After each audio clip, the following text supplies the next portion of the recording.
All is well mga katravel. Ito na naman ang aming second night. At ngayon mga katravel, dito kami magbe-break sa Starbucks. Siyempre, magkakasama na naman kami. Dito na namin hihintayin si Ate Myla. Second break na namin mga katravel. At ito na si Ate Myla mga katravel. Dito nga yan pala mga katravel sa Concourse C, Terminal 3. Yung Starbucks dito malapit sa CC Apron. At ngayon, o-order na sila Ate Myla ng coffee. Tamang-tama, meron kaming cheesecake dito. Bagay na bagay sa coffee o orderin nila. At syempre mga katravel, makikihati na lang ako. Kasi nga hindi naman ako pwede ng maraming coffee at maraming sugar. Kaya sinabi ko kay Ate Myla na umorder na lang sila ni Arnel ng coffee basta less sugar.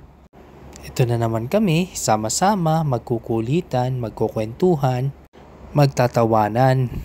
Namimiss lagi namin ang bonding namin every night eh. Lalo na ngayon malayo si Ate Myla, nasa Concourse B.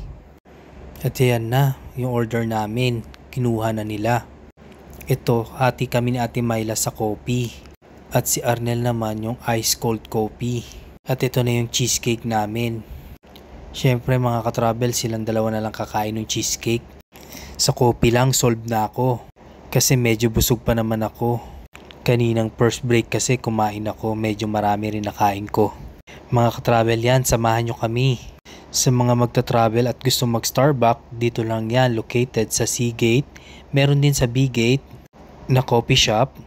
At kung saan malapit ang gate nyo, pwede naman kayo doon umorder ng inyong coffee. Yun lang katravel, kinuwento ko lang. Please like and share, comment na rin kayo, and subscribe sa aming channel.